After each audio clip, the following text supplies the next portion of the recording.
Jusqu'où pousser l'insoumission? La question taraude les députés proches de Jean-Luc Mélenchon depuis leur irruption à l'Assemblée en 2017. Parfois accusés de parler fort, de chahuter leurs opposants, voire de manquer de respect aux institutions, ils semblent répondre depuis la rentrée par un changement de ton et d'attitude. Dans l'hémicycle, les insoumis se font davantage remarquer pour leur victoire sur le fond, adoption d'amendements, élection de 2 vice-présidentes, que pour leur coup d'éclat. Ils semblent avoir compris qu'on peut s'opposer durement et frontalement au gouvernement sans tout envoyer bouler. C'est même plus efficace, confirme un socialiste élu cet été auprès du HuffPost, surpris par ce changement de braquet. Une stratégie bien rodée, qui doit autant aux circonstances qu'à un plan élaboré en coulisses. Les circonstances d'abord.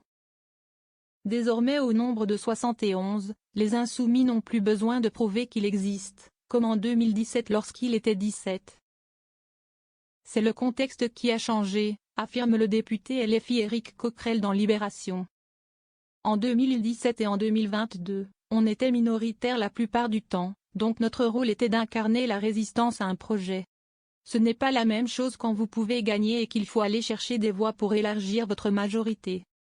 Je n'ai aucun regret sur ce qu'on a fait, mais on entre dans une autre période, concède aussi la présidente du groupe Mathilde Panot dans Le Monde.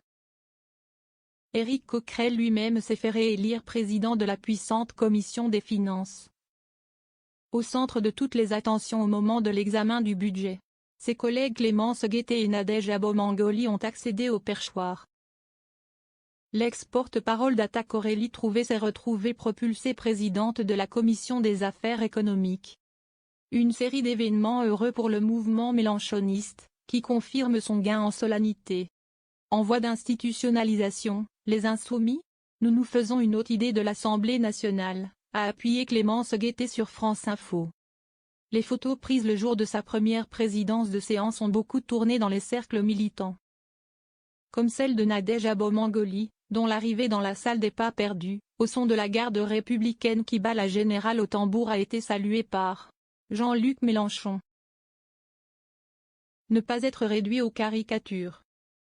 C'est une façon de démontrer que les insoumis ne peuvent pas être réduits aux caricatures qui en sont faites, concède Clémence Guettet. Auprès du HuffPost, un conseiller écolo se réjouit de cette entrée dans une ère nouvelle. Les insoumis ne comprenaient pas que l'essentiel des attaques de nos adversaires portait là-dessus.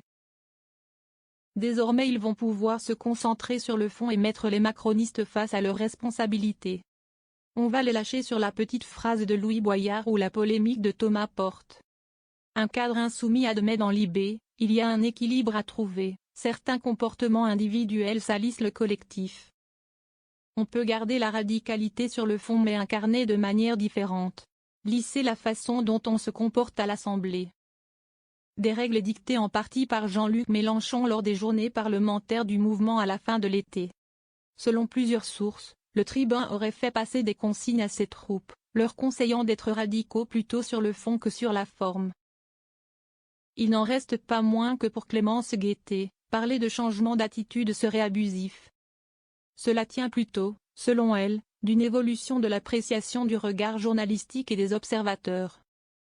La preuve, promet-elle, les insoumis ne vont pas cesser d'utiliser tous les registres qui s'offrent à eux, pour alerter sur leurs propositions. La forme au service du fond, et non l'inverse.